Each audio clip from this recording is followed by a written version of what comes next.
Oke, assalamualaikum warahmatullahi wabarakatuh. Perkenalkan, nama saya Zainuddin, SPD. Saya CPNS dari Kabupaten Kota Baru. Nah, saya bertugas di SD Negeri Bangkirana, Kecamatan Gelompang Hulu, Kabupaten Kota Baru. Nah, pada kesempatan kali ini, saya ingin membuat video yang tujuannya untuk memenuhi tugas agenda 1, yaitu tentang wawasan kebangsaan dan nilai-nilai bela negara. Nah, jadi sebelumnya materi sudah disampaikan oleh pemateri pada agenda 1 ini, yaitu Bapak Ahmad Riyadi. Nah, inilah hasil buatan mind map saya yang telah saya buat atau saya gambar.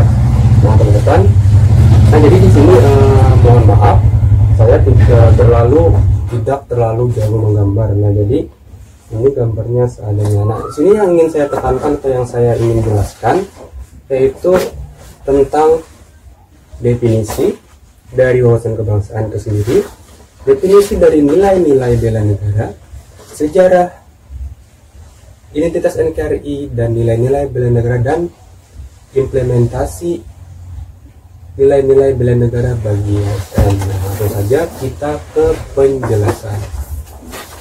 Penjelasan yang pertama itu tentang wawasan kebangsaan.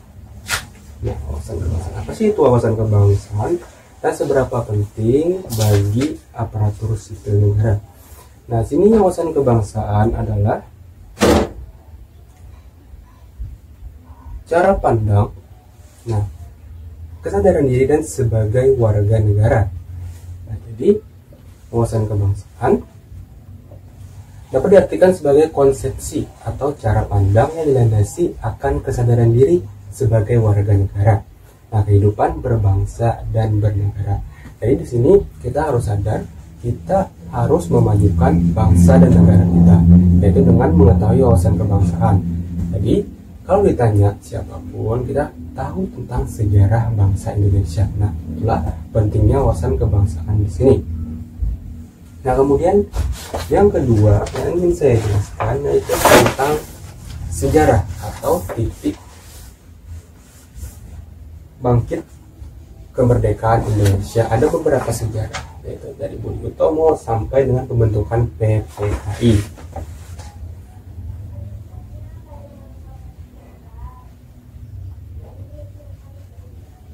Nah, yang pertama itu tentang pembentukan Budi Utomo. Nah, Budi Utomo adalah salah satu organisasi yang cukup melegenda. Nah, pada 20 Mei 1908, puluhan anak muda berkumpul di Aulia Stopia. Dalam pertemuan itu, mereka sepakat mendirikan organisasi Budi Utomo. Nah, pada tahun itulah berdiri Budi Utomo. Nah, Budi Utomo inilah organisasi pertama yang memprakarsai kemerdekaan Indonesia. Kemudian yang kedua yaitu PI atau Perhimpunan Indonesia. Nah, merupakan organisasi pergerakan nasional pertama yang menggunakan istilah Indonesia. Bahkan Perhimpunan Indonesia menjadi pelopor kemerdekaan bangsa Indonesia di kancah internasional. Nah, jadi PI inilah yang memprakarsai kemerdekaan Indonesia terutama di kancah internasional. Nah, Perhimpunan Indonesia atau PI ini diprakarsai oleh Sultan kesayangan dari Raden Noto Suroto pada 25 Oktober 1908 di Leiden, Belanda. Nah, itu adalah peristiwa yang kedua. Kemudian peristiwa selanjutnya yaitu tentang peristiwa Sumpah Pemuda. Nah, peristiwa Sumpah Pemuda ini diawali pada tanggal 30 April 1962, tepatnya yang diselenggarakan di Jakarta. Nah, yang kemudian terkenal dengan nama Kongres Pemuda 1. Nah, Kongres Pemuda ini dihadiri oleh wakil organisasi pemuda Jong Jata, Jong Sumatera Bon, Jong Ambon Sekarukun, Jong Ismetenbon, Setersen Ministries, kemudian Jong Batas Bon, dan pemuda kaum Tesulpi juga ikut dalam kerapatan besar. Nah, jadi pada Kongres Pemuda 1 ini, seluruh organisasi atau sebagian organisasi kepemudaan yang ada di Indonesia berkumpul di Jakarta untuk membahas tentang kemerdekaan Indonesia dan kepentingan-kepentingan yang terkait dengan itu. Nah, kemudian pada tanggal 27 sampai 28 Oktober 1928 Kongres Pemuda kedua dilaksanakan. Nah, inilah lahirlah di sini yaitu Sumpah Pemuda. Nah, inilah berkumpulnya para pemuda yang menjadi pemrakarsa kemerdekaan Indonesia itu sendiri. Namun peristiwa selanjutnya yaitu pembentukan BPUPKI dan PPKI. Nah, pada Maret 1945 dalam situasi yang sangat kritis, Letnan Jenderal Kunichi Harada, pimpinan pemerintah pendudukan Jepang di Jawa, mengumumkan pembentukan Badan Penyelidik Usaha-Usaha Persiapan Kemerdekaan Indonesia atau disingkat BPUPKI. Nah, kenapa BPUPKI ini dibentuk? Karena untuk mempersiapkan kemerdekaan Indonesia dan nantinya akan disempurnakan oleh PPKI. Nah, kenapa jenderal dari Jepang ini cepat dalam pembentukan BPUPKI? Karena Jepang sedang terdesak oleh sekutu dan ingin meminta kerjasama dengan Indonesia agar dibantu dalam perang dunia. Nah, jadi kemudian selanjutnya PPKI terbentuk pada 7 Agustus 1945 yang diketuai oleh Insinyur Soekarno. Nah, inilah organisasi yang mempersiapkan kemerdekaan Indonesia dan hal-hal yang terkait di belakangnya. Tadi beberapa titik penting dalam sejarah bangsa Indonesia. Nah, kemudian selanjutnya yang ingin saya jelaskan yaitu tentang konsensus dasar. Apa sih itu konsensus dasar? Nah, konsensus dasar adalah hal yang mendasar atau ideologi yang mendasar yang dipakai dalam suatu negara. Nah, di sini Indonesia memiliki 4 konsensus dasar. Yang pertama yaitu Pancasila, kemudian NKRI, kemudian Undang-Undang Dasar 1945, serta Bhinneka Tunggal Ika. Nah, sini Pancasila adalah sebagai ideologi negara. Nah, setiap bangsa harus memiliki suatu konsepsi atau ideologi negara. Nah, Indonesia memiliki 4 konsensus dasar ini.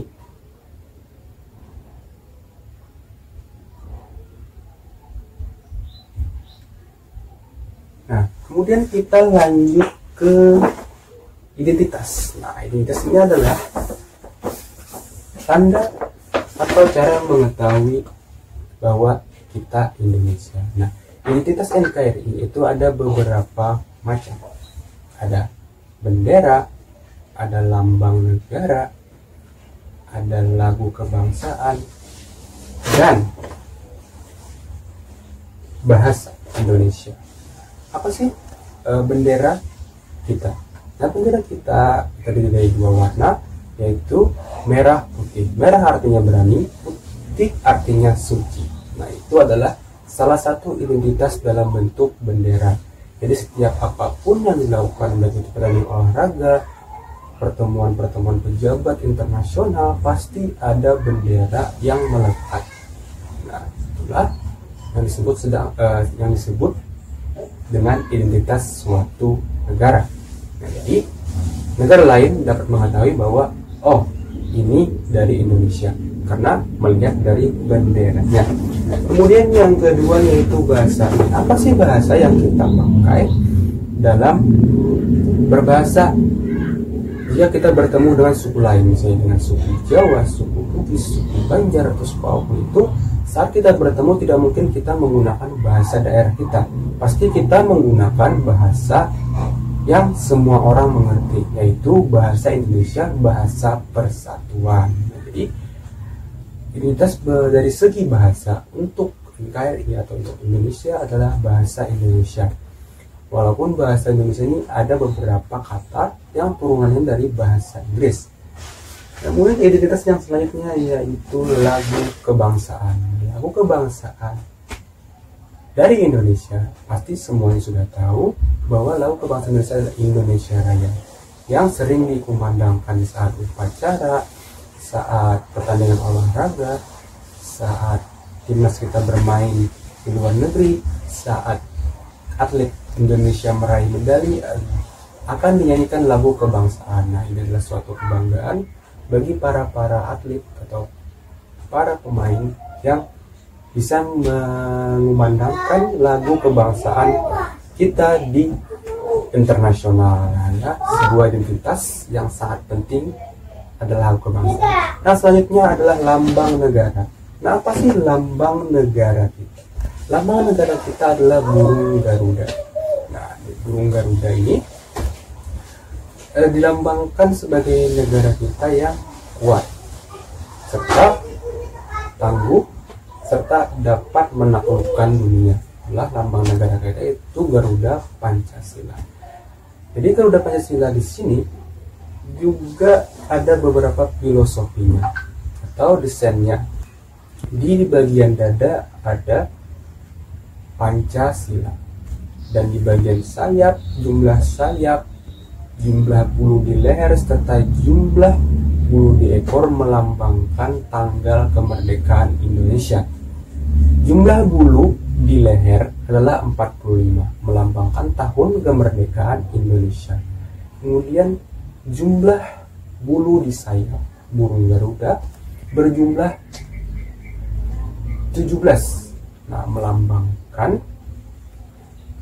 tanggal kemerdekaan Indonesia. Kemudian bulu pada ekor berjumlah 8, melambangkan bulan Agustus, yaitu bulan ke-8 kemerdekaan Indonesia. Nah, itulah tadi identitas dari NKRI. Nah, sampai di sini tentunya kita harus memahami bahwa wawasan kebangsaan ini sangatlah penting bagi setiap warga negara, terutama bagi ASN. Nah, jadi kita harus bisa mengimplementasikan wawasan kebangsaan ini, semangat wawasan kebangsaan, semangat geopatriotisme, semangat pendiri father kita dalam menjalankan tugas. Nah, kemudian selanjutnya yaitu nilai-nilai bela negara. Yang pertama saya jelaskan yaitu tentang definisi bela negara. Nah, apa sih definisi bela negara? Nah, di sini definisi bela negara itu menjaga kedaulatan, keutuhan, keselamatan bangsa. Nah, jadi kita sebagai warga negara memiliki tekad, sikap, dan perilaku serta tindakan untuk menjaga negara Indonesia ancaman dari luar maupun dari dalam, serta menjamin kelangsungan hidup bangsa Indonesia dan negara dari berbagai ancaman. Itulah yang disebut dengan bela negara. Nah, jadi kita harus memiliki sikap bela negara atau jiwa nasionalisme dan patriotisme untuk mempertahankan negara kita. Nah, yang kemudian yaitu, nah, kita perlu kita ketahui lagi ada nilai-nilai dasar yang perlu kita ketahui untuk bela negara atau nilai-nilai dasar bela negara. Nah, nilai-nilai dasar bela negara ini yang saya tulis dengan spidol berwarna kuning ini, yang pertama yaitu cinta tanah air. Nah, kita harus mencintai tanah air kita, cinta tanah air, cinta bangsa, cinta negara. Nah, kecintaan itu dapat terlihat seperti kita berbuat hal-hal baik, tidak melanggar norma, tidak melanggar hukum. Nah, itulah yang disebut dengan cinta tanah air. Nah, kemudian yang kedua yaitu sadar berbangsa dan bernegara. Nah, kita harus sadar kita hidup di sini adalah sebagai bangsa dan negara Indonesia. Tentunya kita harus bangga bahwa memiliki kesadaran bahwa kita adalah orang Indonesia. Kita adalah bangsa Indonesia. Kita memiliki berbagai suku, berbagai bahasa, berbagai pulau. Tentunya kita harus bersatu dan memiliki kesadaran bahwa kita memiliki bangsa dan negara yang kuat. Kemudian yang selanjutnya di sini adalah setia pada Pancasila. Nah, setia pada Pancasila maksudnya kita mengamalkan nilai-nilai Pancasila. Tidak boleh keluar, tidak boleh mengkhianati nilai-nilai Pancasila. Nah, nilai-nilai Pancasila itu seperti ketuhanan yang Maha Esa, kemanusiaan yang adil dan beradab, persatuan Indonesia, kemusyawaratan atau musyawarah, keadilan sosial. Nah, kita tidak boleh mengkhianati nilai Pancasila tersebut, karena pahlawan-pahlawan terdahulu membentuk atau membuat Pancasila ini dengan berdarah-darah. Jadi kita harus mengamalkan setiap butir-butir dari Pancasila ini. Kemudian yang selanjutnya yaitu rela berkorban. Maksudnya rela berkorban di sini adalah misalnya kita dalam ancaman dari luar, kita rela berkorban dan mempertaruhkan nyawa untuk melindungi Indonesia. Itu adalah sangat jiwa nasionalisme yang harus kita miliki. Nah, rela berkorban di sini dalam artian kita rela berkorban untuk negara yang lebih baik, rela berkorban untuk bangsa yang lebih baik. Kemudian yang selanjutnya yaitu tentang kemampuan awal bela negara. Kita harus memiliki kemampuan awal bela negara. Apa sih kemampuan awal bela negara itu? Nah, kemampuan awal bela negara adalah kemampuan kita dalam kecerdasan emosional, spiritual, serta intelijensi. Kemudian senantiasa memelihara jiwa dan raga agar kita dapat membela negara. Tentunya jika kita tidak memelihara jiwa dan raga kita, tentunya kita tidak akan memiliki kesehatan jasmani dan rohani, kemudian tidak mampu membela negara secara fisik. Kemudian senantiasa bersyukur dan berdoa atas kenikmatan yang telah diberikan oleh Tuhan Yang Maha Esa. Kemudian gemar berolahraga. Nah, jadi hubungannya dengan menjaga kesehatan. Kemudian senantiasa menjaga kesehatan yaitu dengan gemar berolahraga. Nah, jadi kemampuan awal bela negara di sini kita harus menjaga kesehatan jasmani dan rohani kita. Kita dapat memberikan pikiran kita, tenaga kita untuk Indonesia dalam hal apapun.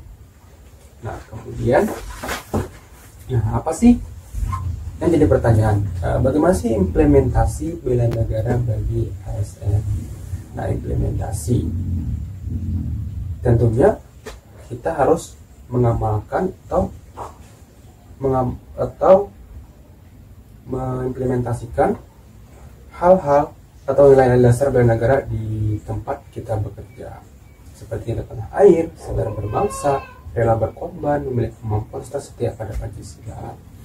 Kemudian dalam pelaksanaan kebijakan publik, pelayanan publik dan perekat tentang satu bangsa, itu adalah salah satu fungsi dari aparatur sipil negara. Jadi fungsi ASN, fungsi dari bela negara bagi ASN sangat penting. Jadi setiap ASN harus mengetahui dasar-dasar atau nilai-nilai bela negara. Kita harus dapat mengimplementasikannya di tempat kerja kita, baik itu memberikan dampak yang positif kepada rekan kerja, atasan, maupun dengan peserta didik. Nah, jadi sedini mungkin kita sebagai ASN harus memperkenalkan nilai-nilai dari konsensus dasar negara kita agar anak-anak mampu memiliki pemahaman tentang konsensus dasar, karena sangat penting apalagi di era digitalisasi ini, karena anak-anak sudah memiliki gadget dan apapun itu yang memiliki dampak negatif, walaupun ada juga dampak positif yang diberikan oleh teknologi tersebut. Nah, tentunya kita sebagai guru harus memberikan contoh yang baik kepada para peserta didik dan lingkungan sekitar. Nah, jadi cukup sekian dulu penjelasan dari Menmep tentang wawasan kebangsaan dan bela negara, nilai-nilai bela negara yang telah saya gambar ini. Nah, jadi tadi ada beberapa yang sudah saya jelaskan tentang definisi, sejarah, nilai-nilai dasar, identitas, dan implementasi nilai-nilai bela negara bagi ASN. Nah, kemudian saya memohon maaf jika dalam penjelasan saya ada beberapa hal atau kata yang kurang berkenan. Saya minta ridho, mohon maaf. Kalaupun ada kesalahan dalam penjelasan saya minta koreksinya atau kritiknya. Nah, saya akhiri sampai di sini. Wassalamualaikum warahmatullahi wabarakatuh.